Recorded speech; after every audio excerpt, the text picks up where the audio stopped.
Labor Day is a time to recognize the American labor movement. You know, the contributions that workers have made to this country. Newsflash, black labor built this country. After slaves were legally freed in 1865, black folks had a hell of a time finding employment, joining unions, and eventually the labor movement.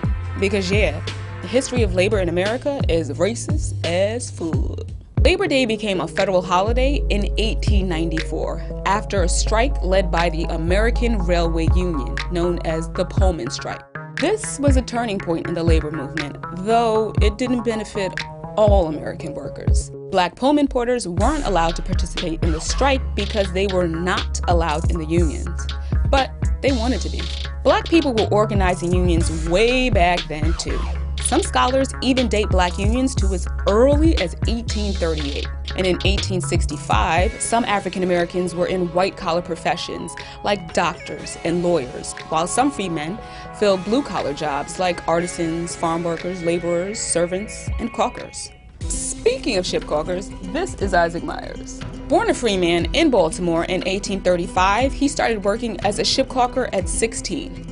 In the late 1850s, the white caulkers went on strike and even rioted against the well-unionized black caulkers, who were sometimes paid more than them because of collective bargaining with Baltimore shipyard owners. Ultimately, the shipyards fired about 1,000 black workers, including Myers. Isaac Myers and other African-American laborers organized a black-run cooperative shipyard, the Chesapeake Marine Railway, and the Dry Dock Company. And they essentially employed themselves. Entrepreneurship, y'all. 300 black workers were employed through this cooperative. The shipyard was leased for 20 years, then it was returned to its owner. This success eventually led to one of the first national black labor organizations, the Colored National Labor Union. Myers became its first president in 1869. Their demands were simple: improve work conditions, eliminate discrimination within unions, and develop a national system of public education with equal opportunities for blacks.